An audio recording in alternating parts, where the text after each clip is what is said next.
Today I want to talk about the top 2 mistakes that tenants in Texas make when they're moving out of their properties. All right, this is no big surprise that tenants, when they move out of a property, often don't think very much about the landlord. They probably are mad at the landlord, or they're just annoyed that they're moving. I'm not sure which, but generally in Texas, tenants and landlords don't depart friendly. Even if they're very friendly up until the day of departure, usually it goes south then for some reason, and I don't know why. As a landlord, I've tried really hard to be friends, or at least nice landlord, and do everything by the book. So a couple things that I'm annoyed with that I'm going to share with you that I really wish tenants would start doing. And well, actually there's 3 things. Number 1, read the lease all the time. Every time I do a lease, the tenants don't read it. Now this really isn't my fault. They're signing a contract that they agree to certain things. So they should at least read it and understand it and ask your landlord.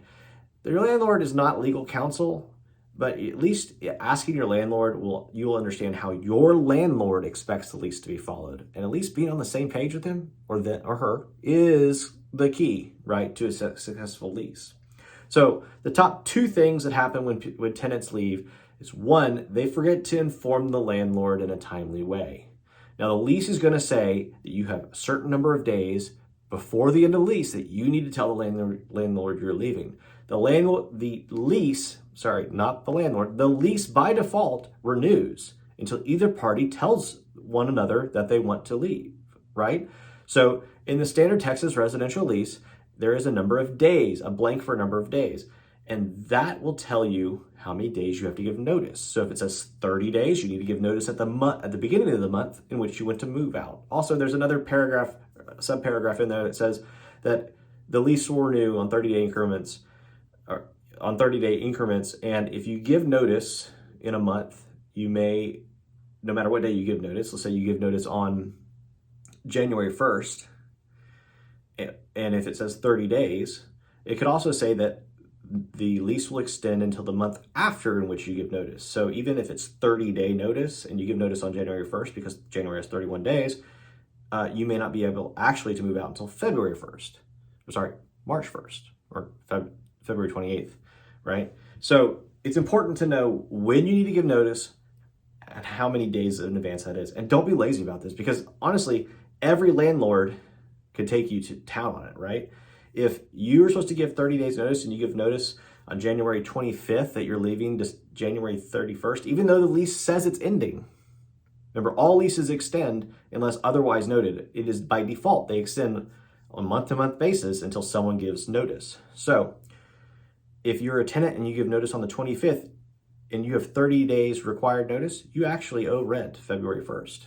And if you don't pay rent February 1st, you're late, whatever the late penalty is.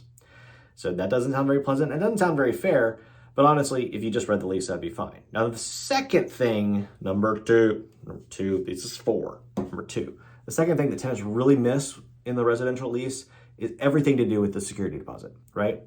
Now, I understand that there's a lot of bad landlords out there that do not ever intend to give the security deposit back. Now, that is a horrible way for landlords to behave. I agree.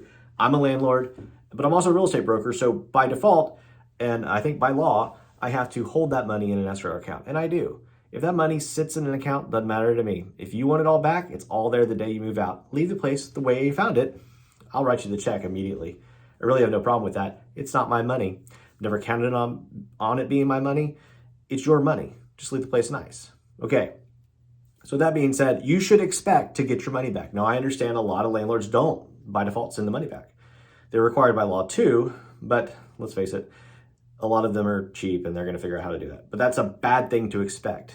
So the thing that most tenants miss is that if you read down to the end of the deposit section, it says that if your deposit does not cover the entire amount of the damage done to the property, if you leave, let's say your deposit's $1,000, but it takes $1,500 to get the junk hauler to haul your stuff out, the landlord has the right to demand payment from you for that extra amount of money. Leaving your stuff in the property is no excuse, right? Just don't leave your junk. I mean, if you leave your junk in my property, I am going to go find somebody who honestly charges me probably the most amount of money to do it. And then I'm going to tack on a fee for me, which I think I'm allowed to do, to coordinate it. No, well, that's not that big of a deal, but it's something, right? So just don't leave your stuff in the property. take care of your stuff, don't damage the property, because it will come back to potentially bite you in the butt. If you do leave the property in a mess and the landlord has to do massive amounts of money and he sends you a bill, guess what? By law, you have to pay it. So those are the two mistakes that I see tenants making on move out.